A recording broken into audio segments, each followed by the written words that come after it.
Reverse. The CDC announced their new guidelines in response to the big bad Delta variant. The regulations aren't pretty, nor do they make sense.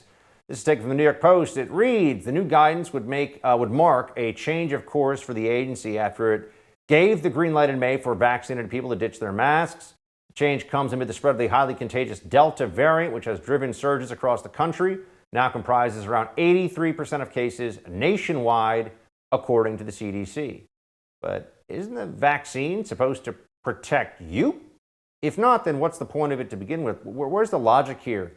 Joining me now to try and debunk this absurdity is New York Post reporter Karol Markowicz. Karol, great to see you. Hi, thanks for having me. Let me just ask you with this, you surprised at all? Not at all. I think you and I have talked about it in the past where they just can't give it up. They can't give up the idea that they're going to be out of power and not be able to control us. So they keep kind of putting in roadblocks to ending our time in this COVID mania. The thing is that we have to always go back to the original comments about COVID when this first began in March 2020, April 2020, May 2020.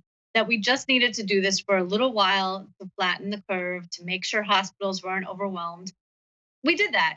It's done. Hospitals are not overwhelmed. And so we cannot continue to live in this static situation where life does not move on and we wear a cloth over our faces and pretend that that does something. So I wanted to have you react to Psaki Bomb, White House Press Secretary Jen Psaki, responding to Peter Doocy. Here is his question, which he didn't really get an answer to, but then I want to pose the same question to you. Given where we are today, and I think you've seen this, and those of you who have asked, we've confirmed this for, with the Delta variant, we will maintain existing travel restrictions at this point for a few reasons. The more transmissible Delta variant is spreading both here and around the world.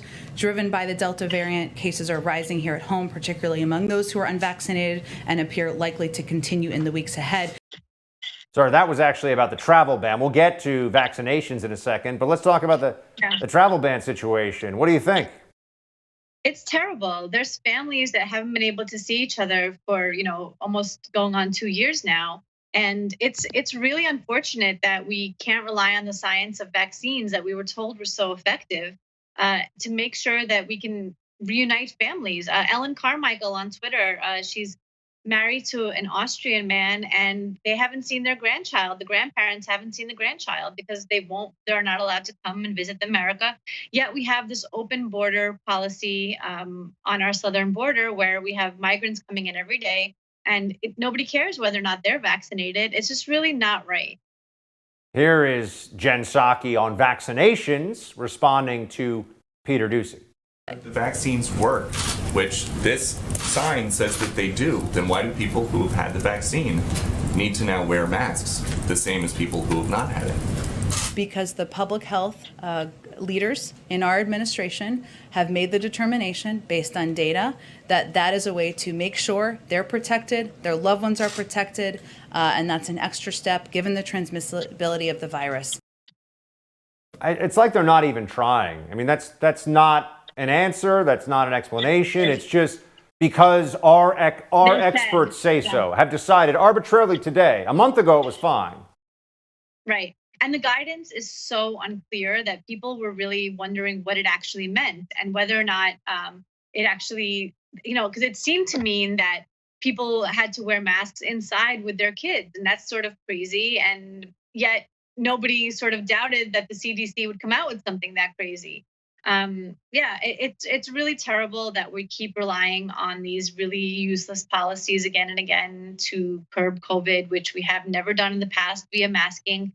And now that we have this vaccination program, I really don't see how it makes scientific sense to return to pretending that these masks really did something.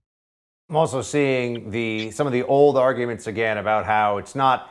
For a little while, the vaccines, Democrats were relenting, saying, okay, it's a choice. We're not going to mandate it. Oh, no, now you're a reckless, dangerous person if you don't get the vaccine, even if you've already had COVID. And the data does show so far that antibodies and T-cell immunity from naturally acquired immunity from having had the virus and beat it is stronger. But Gavin Newsom wants to tell people that if you're not vaccinated, you're like a drunk driver.